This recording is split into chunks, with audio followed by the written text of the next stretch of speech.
everyone, my name is Christy and welcome to day 335 of trying a new makeup product every day. Today I'm going to be trying out the e.l.f. Baked Highlighter in the shade Moonlight Pearls. And I also have to say Happy New Year. Today is the first day of 2019. So crazy, I can't believe it. But I hope everyone had a really fun night last night, had fun celebrating, and let me know in the comments down below what your New Year resolutions are.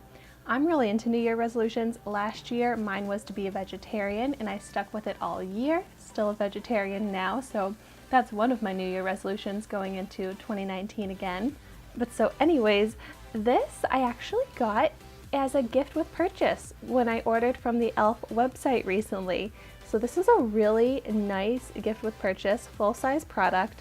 The full-size product on the website only costs $4 though, and it comes in 4 different shades. And of course, e.l.f. does not test on animals. So since this is a baked product, I do get some pigment right away, but it says to remove the top protective layer, and that's just what you have to do for a baked product. So I'm just going to break through so that I can get through to the pigment.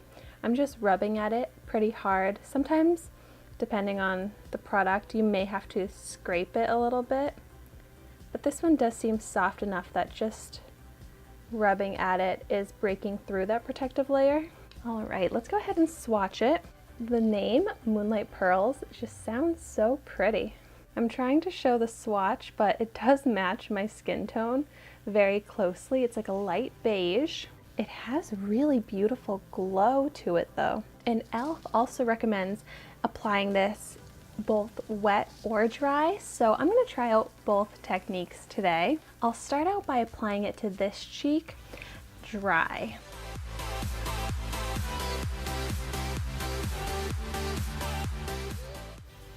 Yeah, I mean it's got a little bit of glow to it, but it's very subtle, not very impactful. I'm going to try even applying it with my finger a bit. Okay, when I apply it with my finger, I am able to get a little bit more pigment, so it's a bit brighter.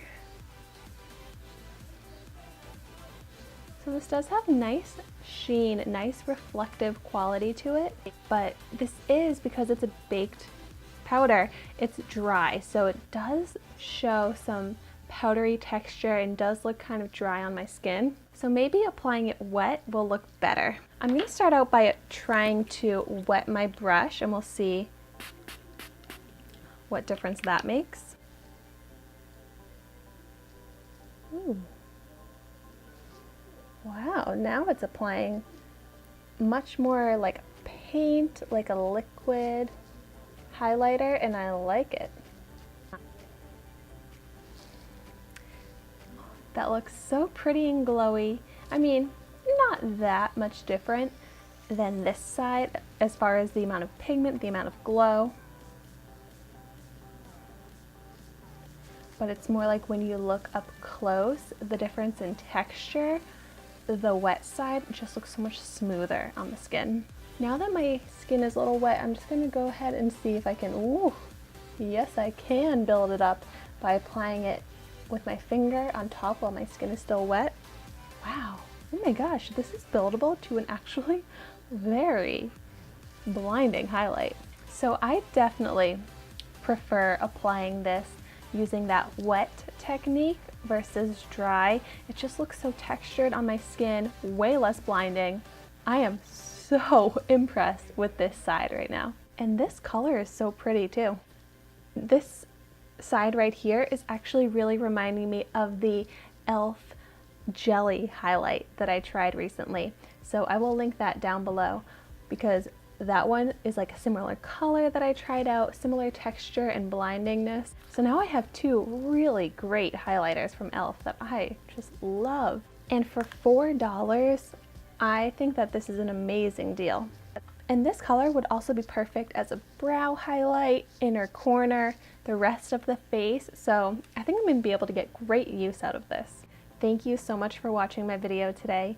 Be sure to like, comment, and subscribe to my channel so you could see the makeup that I try every day. And I will see you tomorrow in my next video.